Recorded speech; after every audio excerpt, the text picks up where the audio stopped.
Wow, okay, what a day. Stand tall, March 27th. I love the brief intro to what I've read versus what's happened today. I've had a very interesting, it's been a fantastic day. There's just some crazy situation, though, at the very end where this company that we rented a mini excavator from, their guy who came to pick it up from the job site literally like spat on a puppy. It was insane. A 14-month-old German Shepherd puppy, and like this guy just like spat like right on top of the dog. It was nuts. But regardless, there's a bunch of other like unethical things that happen with that company. And so today we get to have a little fun a little fun antithesis with the art of war based on this verse out of the Army on the March. When the enemy is close at hand and remains quiet, he is relying on the natural strength of his position. Today we get to be the enemy because today I was close at hand to another business, and they they lied to my face. They messed up my order. And they tried to blame it on first the point of sale system or CRM system or reservation system or whatever. And then they told me that my truck wasn't big enough to haul the equipment that we didn't rent anyway, because we asked for the smallest mini excavator, because that's all we needed, right? We don't need to spend $300 extra for something we don't need. And then they they tried to say that, well, the cost difference, now that there is a delivery, because they had to deliver the only machine they could, which was a lot bigger than the one that we ordered. But there was never supposed to be a delivery because I was supposed to show up with the trailer that they had ready, prepared with the Mini X, for which we paid for both the trailer and the Mini X, which they didn't have. And then he said, "Oh well, since there's now delivery, that'll kind of make up for the cost difference." And I said, "Okay," thinking it's only 100 or $200. And if he's really gonna lie to my face, he must really need that $200. So we get to be the enemy because our natural position of strength in this situation was just the fact that, well, this is the first time we've done business with them. We don't ever have to do business with them again. We have rented from other companies, and they don't try to educate us. They don't try to tell us or use terms that are not client friendly.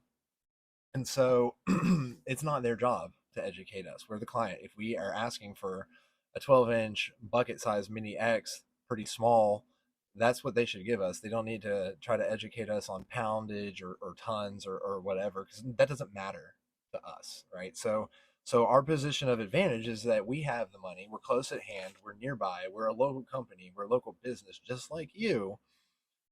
But at the end of the day, they chose to want to play master manipulator, Jedi mind trick, and think they're smarter, but you run into these big egos from time to time. And I'm not gonna lie, I have a big ego from time to time, but it's always good to check that ego, take a step back, analyze the situation, and mainly just let the numbers do the talking, at the end of the day, because the way you make people feel, right, the way you do business, the what you choose to own and take responsibility for, ultimately at the end of the day, is what's going to make or break you. And so today we got to be the enemy in an art of war situation. And so just keep that in mind as we read the art of war, because you are not only trying to figure out Master Sun's perspective, you also need to think about what the enemy is doing.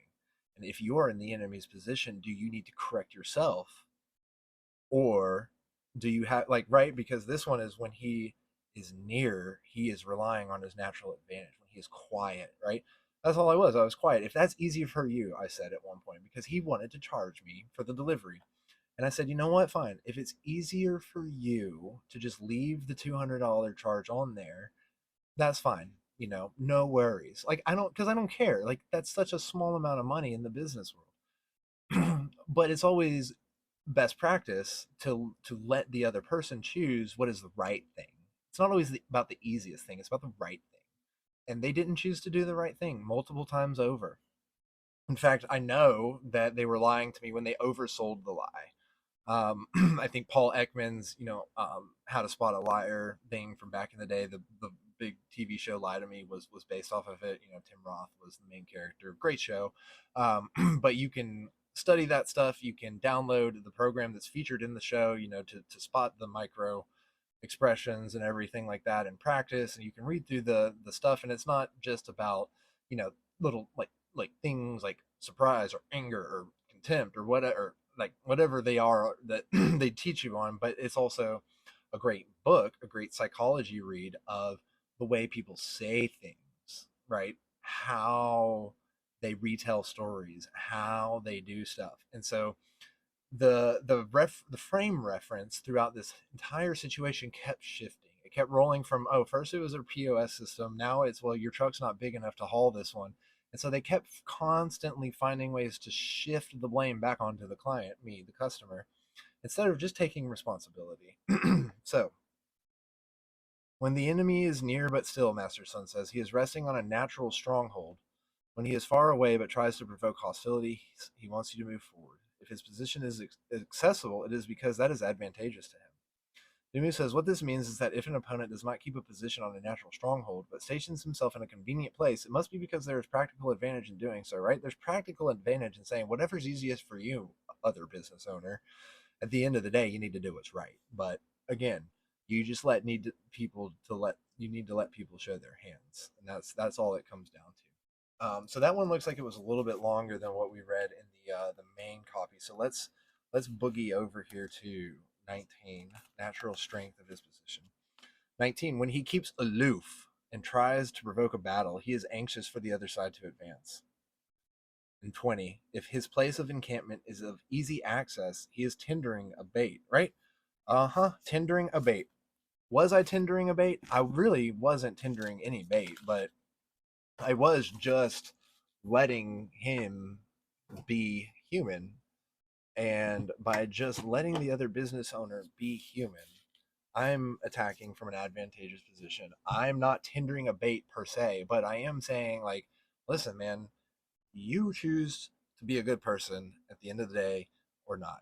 You choose to do what's right in business for your client at the end of the day, or you don't. And lo and behold, this was the outcome. A fantastic Google review, which I ran by 3 different people, all 3 of whom told me to post. Both of my employees, actually, yeah, 3 people, 2 of my employees, and another electrical contractor who I've been really good friends with for many years now, who has dealings with, who does rent equipment as well, has reinforced my position on this and my take on this. All right, so out of the Daily Stoic, March 27th. This is so funny how this is working out. Daily Stoic by Ryan Holiday and Stephen Hanselman. I don't plan these guys. March 27th. Pay what things are worth. Diogenes of Sinope said, we sell things of great value for the things of very little and vice versa. Diogenes Laertius, Lives of the Eminent Philosophers, 6.2.35b. You can buy a plume blanche diamond encrusted sofa for close to $200,000. It's also possible to hire one person to kill another person for $500. Remember that next time you hear someone on ramble about how the market decides what things are worth. The market might be rational, but the people who comprise it are not exactly. Diogenes, who founded the Cynic school, emphasized the true worth of things, a theme that persisted in Stoicism and was strongly reflected in both Epictetus and Marcus Aurelius. It's easy to lose track when the people around you dump a fortune into trinkets they can't take with them when they die. It might seem like a good investment for you to make too, but of course it isn't. The good things in life cost what they cost. The unnecessary things are not worth it at any price. The key is being aware of the difference.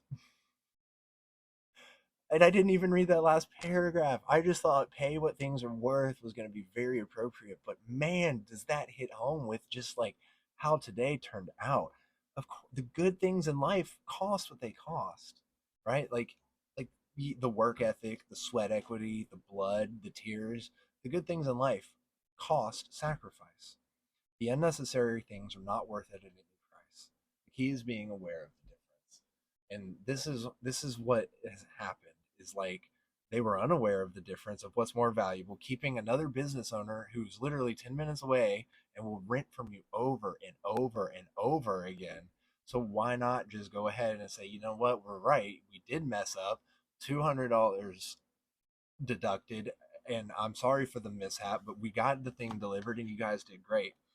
But instead of that, and I'm not saying I need the $200, I wrote on the review I'd rather pay the full $1,700 and not and have every business owner know not to do business with this company, than have a full refund. So we'll let them choose what they want to do, but I don't want a refund, and I'm not taking the review down. And you saw it here in this video. It doesn't get to go anywhere because this is a stand tall video, but so I think there is a great lesson to be learned from my experience and from what the art of war is saying about being aware of your enemies, because sometimes you have to be the enemy, because sometimes you are going to be the prey of another general, of another business owner, of somebody else out there that's just not aligned with your interests. That means they're another country, they're another nation, they're another army, they're another general, they are the other.